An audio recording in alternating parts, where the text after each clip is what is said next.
Okay, now we're going to make a mount for the glass, which has been crushed. This one is the headlight, which is one of them that we're going to do. We need microscope slides, and they need to be clear. You're seeing I'm wearing gloves, so I want to keep it as clean as possible. And also, the refractive index liquids that we're using is a concentrated oil, and you don't want to be touching your face or anything, so just be very careful with the liquids. If you get it on your gloves, go wash your hands immediately. Even though we've got the black table, we still want to do it on the black paper, just so it's easier to work with and move around. Okay, the other thing that we need to do, we need to have glass. We don't want to use plastic, cover slips, and what I do, sometimes they stick together, and I'll just kind of run it between my fingers, just ever so lightly. It's a very thin piece of glass. We don't want to use plastic. So I'm going to lay that right there so I can pick that up. Now, the forceps, which is a straight forceps, need to make sure we have a good grip and it closes well. If you can see how small this is ground up, it's finer than sand, and that's what we want. The smaller pieces are easy to see the Beck line. I've heard it's pronounced Becky line, so Beck line. So we want something very sharp so that we can pick up these grains. Now, in between tests, and I would even do it prior to, we want to make sure there's no grains of glass chips that are stuck in between the grooves of the forceps. So I'm just going to rinse it in regular tap water, and then I want to dry this really, really well. Because if I have a piece of glass and I pick up another one, I won't know which piece of glass I'm looking at. So I want to make sure everything is kept separate, okay? And I want to make sure it's dry so that the glass doesn't stick to my forceps because they're wet. Okay, so the first thing I want to do after I got my slide is I need to mark it. And we're just going to use a Sharpie. And what we want to do is we're going to mark what glass it is. So this is headlight. And these are for refractive index. So I've got, and there are many more, I've got 1.47, 1.49, and 1.54. And what we're looking for is if it's greater than or less than each of the liquids in response to the Becky line or the Beck line of the glass. So we're seeing how that Beck line is moving. And I'll show you that in just a second, but right now we're just making the slides. So I've got my glass sample on my slide, and the first liquid I'm going to do is refractive index #1 liquid, because this has an index 2, and this one is going to be 1.47. Okay, now sometimes what I will do, so I'm just getting all of my glass out at one time, and I'm using the forceps once, but this will be washed in between, like the headlight, the bottle, and the unknown. So I'll go ahead and write headlight, and you can abbreviate if you want. So I'll just do maybe HL. And so then my next one will be 1.49. I would write it out rather than putting 1, 2, or 3. And then 1.54. Okay? The only thing you need to keep in mind is to keep those liquids separate. If not, you're going to get all confused. Okay, now let me put my glass on. Be very careful. There's not much in here. You need to hang on to this tight, and then you're going to lift up the cap and hold on to this tight. Now when you put your forceps in, you're just going to reach in, and you're going to pick up a little bit, and you're just going to drop it on the slide. It's probably going to go everywhere, and we're just going to kind of wrangle it in, put it all together. Okay, just going to knock some of that excess off.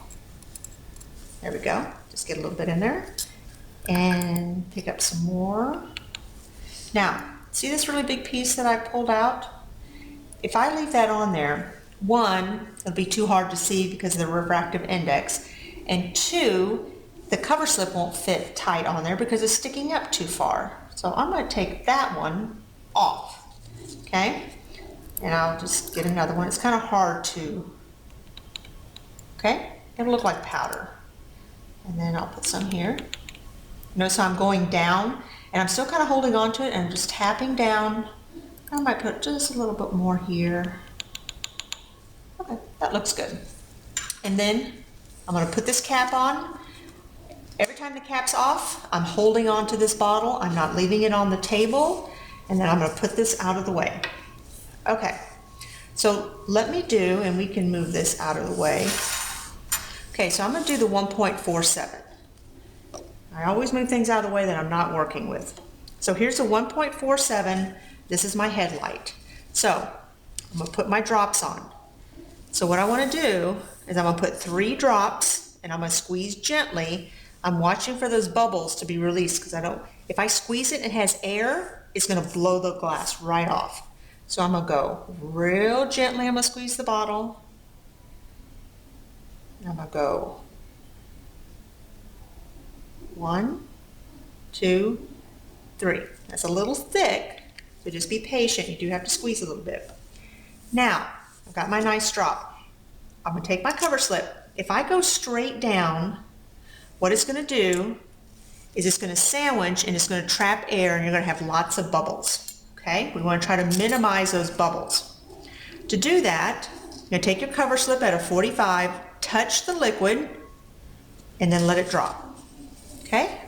And then I take my forceps and then I push it down. Now, see how it's rocking? Okay, I don't have enough liquid on it because I got a big piece of glass. So what I'm going to do, I'm going to take my liquid. Don't lift up the cover slip. I'm going to use osmosis.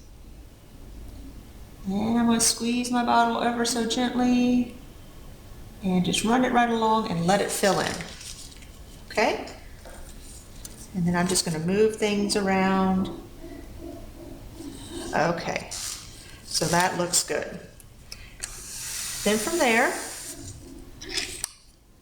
I'm ready to put it, just be careful because it is wet, you want to keep it flat. Then it's ready for me to put it on the microscope.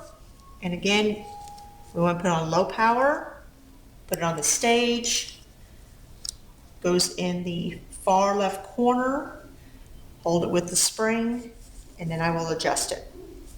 So let me make one more slide. So I've got what sample it is. It's the headlight. That's the solid. The liquid. Now I'm going to do 1.49. So this is this bottle. Okay. I've already got my glass on. I'm going to add 3 drops of my liquid. Let's go this way. 1, 2, 3. This is a little thinner. I'm going to take my glass cover slip, kind of move it between my fingers, make sure that there's none stuck together. I'm going to put it at a 45-degree angle, let it touch, and let it fall. So that one didn't have any big pieces of glass, so I didn't have to add any extra liquid to the edge. That one's ready to be viewed. And then I would do the same for the next one. So you can go ahead and do all 3 unless you're running out of time, because these will not store well.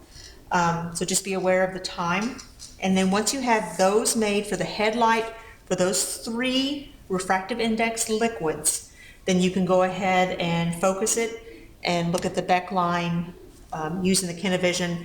We're going to use the applied vision so that everyone in your group can see, so that we're all in agreement on, is the Beck line moving toward the glass or away from the glass, so that you can determine which refractive index that we're going to end up with.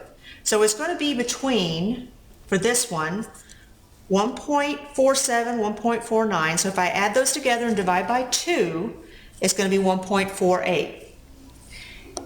If I go between these two, between 2 and 3, 1.49 and 1.54, add together, divide by 2, it will be 1.51. So that's how I find the index.